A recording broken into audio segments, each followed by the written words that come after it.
Hezron visits his mother whenever he wants to. He sees the Grange as his second home. The Grange is my safe house. Anything goes wrong, I've always got the Grange. The Grange is like, you know, when you fall over, you're like, and you got your little blanket. That's the Grange. If you hadn't sorted yourself out, what would your future be? I probably would have still had a future, but not one as bright as this, as what I've got now. Like, this can take me anywhere in what I want to do. But if I hadn't have done this, I mean, look at it. It's amazing, isn't it? Look, it's just wicked. Like, what more would you want? You've got the open air, you've got the scenery, and you've got all the animals and people you'd want.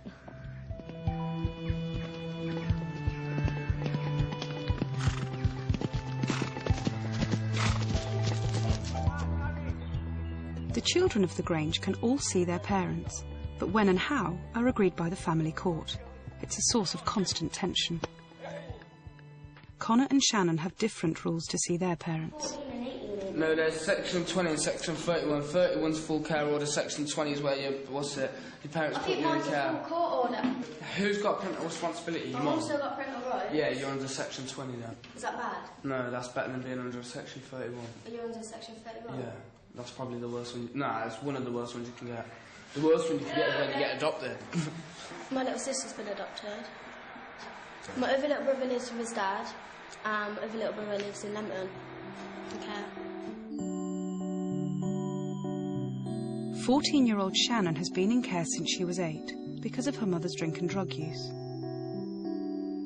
Shannon wants to stay at the Grange, but her drinking and smoking worries staff. If they can't manage her, she will be moved. Since you've been at the Grange, how many times have you been grounded?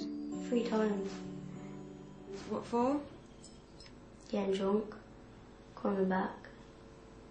I can't remember. And then smoking the ganja. Are you ready? Yeah. Okay. Shannon's mother is also worried that she's following in her footsteps. When I was in care, I rebelled. I ended up smoking weed and running off and not caring and things. And I can see that in Shannon now, where Shannon's told no, she will rebel against it, and I'm doing what I want to do, sort of thing. And that's the way I was when I was younger. If social care told me you can't do this, I'd be, well, who are you? And I'm going to do it. Not come yet. All 4 of Tracy's children have been removed from her.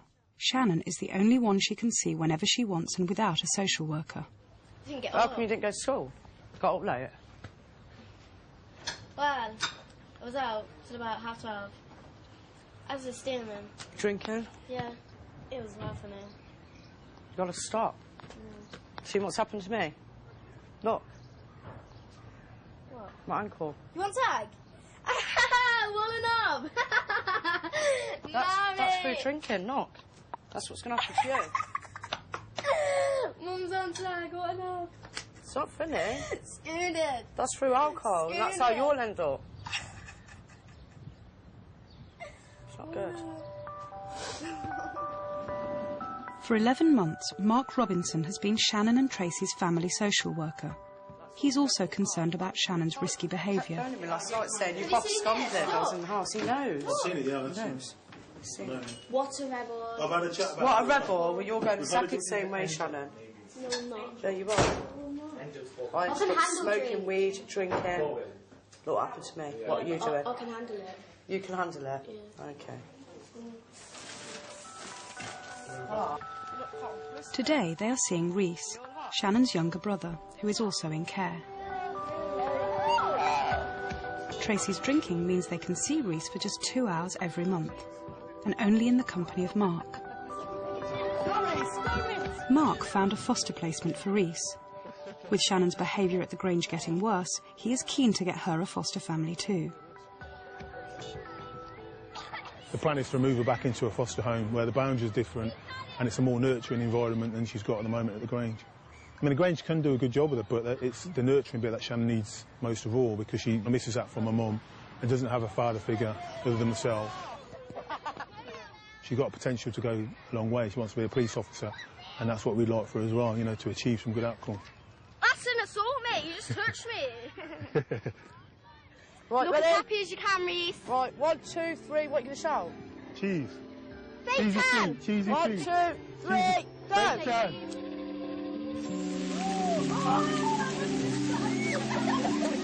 Shannon's now at risk of being moved at any time, but she doesn't want to leave the Grange. I don't know, it's just weird. You know when you first move into a place where It's always hard because it's not your house and it's new people. I did it, I found it hard. But if you was in a family unit, you'd have to be in at a certain time, yeah? And I think that you wouldn't take the mickey as much in a foster home because you've got to respect their house and their rules, haven't you? Never knew you were this well understanding, you know. Didn't I? No. Oh.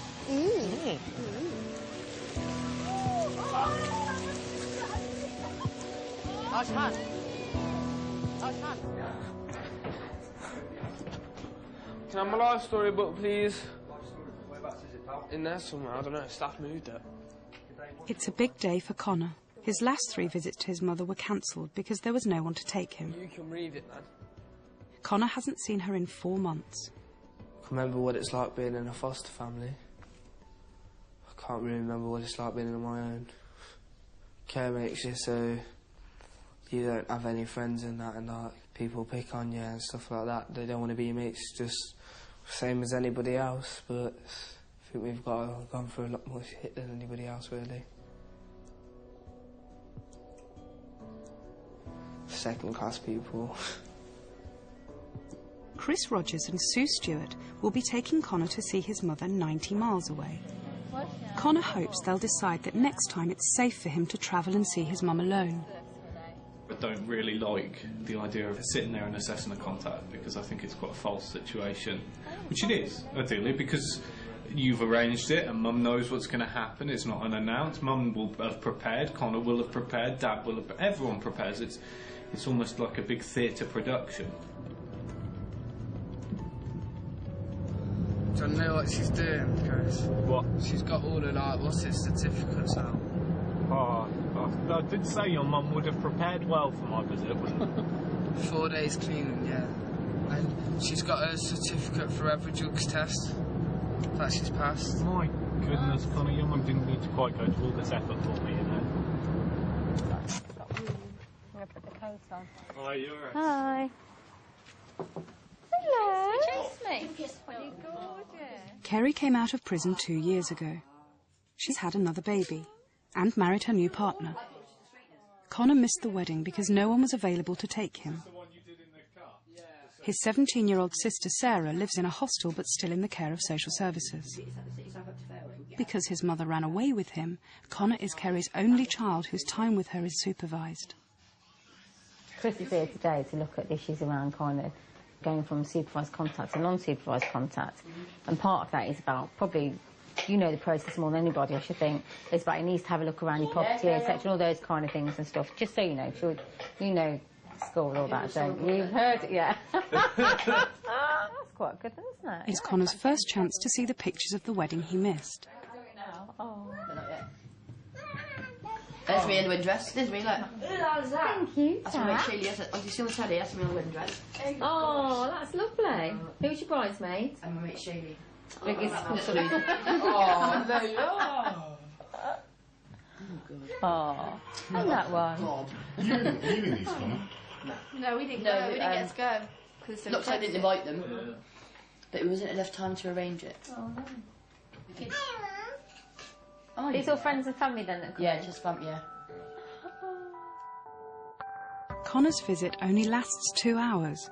He spends most of his time playing with Carly Ann, his 3-year-old half-sister. Carly Ann, wake up. Where's Carly Ann? Yeah, you are. Close your eyes. Close your eyes. Go find them. Go get them. Yeah. Oh, thank you. What colours are they? And what's that one? Oh, you good girl. No, it's really nice. I'm really impressed.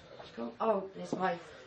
In the past, so when I went into prison, I got my parent graph. I got my social skills. That's my rehab thing, to see I've done my rehab. Now that was a big. I know previously that was a huge thing. Mhm. So how's it going, Connor? It's alright, man. Is it good to see you, Mum? Yeah. It's good to see your brother. Yeah, but Was it it's not weird? nice having people standing there watching. Like, I remember the feeling. It took me like years to get supervised, unsupervised even. Girl, shit, I don't like Sue Stewart. No offence to her. She's nice. She's one of the best ones. Has she changed? Nah, Chris Rogers is sound. He looks about 12. Is this what supervision is like? This is a good time. It can be worth it. Yeah. Been really lousy sometimes. So, I think one time we had contact was like 20 minutes, and that was like our Christmas Day, and it was in the foyer, the front part of social services. That was it. We had to empty the prisons and everything. So. We usually have to go like in a field thing, a park thing, and sit there. The first and time when I started back having contact with Mum, we used to sit in a service station having a coffee in front of everyone for about 2 hours. And you the can't, staff, you can't that, talk. wasn't you that can't talk. when it first started? Wasn't there 3 or 2 members of staff with us at that point? Because they were scared we was going to run off. See that? Connor, he's asking you to wait. If it is a yes and everything, what I've said is we'll do a working agreement thing. It is to know, because I like to know the reasons why. Of course you will. I'll put it in a letter. I'll do a working agreement. The 2 hours are up.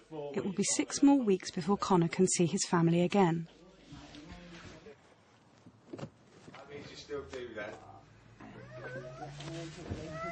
No. It's your brother. Thanks, Gary. Hi.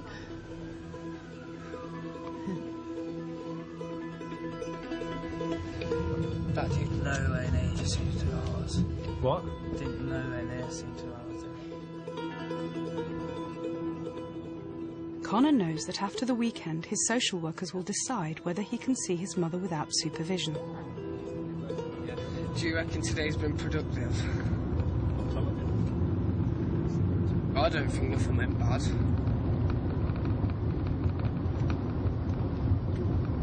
I know you want to know. I'm not saying anything, though.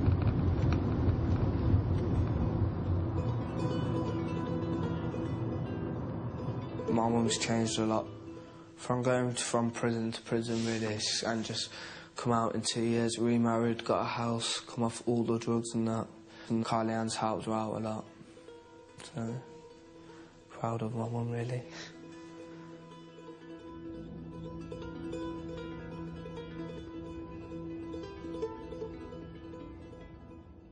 Because you've got the history, I wanted to know what, if any, difference you had seen in Mum. For me, that was really important. Because, you know, we believe that people can move on with support. What I found through the contact, there's no obvious evidence of risk. However, she's living with a new partner. He's also out of work. They're living on £60 a week. She's doing car boots, as she calls it, on a weekly basis. And I think the risk is minimised because of his age. However, if it was me, I would still want some kind of monitoring of that, i.e. Grange dropping Yeah, him we've off said and that. picking him up. You know, That's right, yeah. Grange taking him and picking him up, and to put a working agreement in place. She knows the game and she knows what we've got to do. Because she even said, when they've seen the house tidy now, don't worry about it. Let's not come to my house then. An hour later, Chris calls Connor with what he thinks is good news. Hello, Connor. How are you? Now, I have had a chat with the two Sues, as it would be, in our office, and we are going to give you an unsupervised contact. Well, I need to talk to Simon, so don't say anything, but I've got to double check with him about them taking you down and picking you up, because that's our way of making sure everything's going okay as well. Okay? Now, does that... What do you mean? No, there's other reasons for it, Connor. This is the way we're doing it, all right? Mate, don't ruin it now, Connor. Connor, don't lose your rag over it. You've got pretty much what you wanted.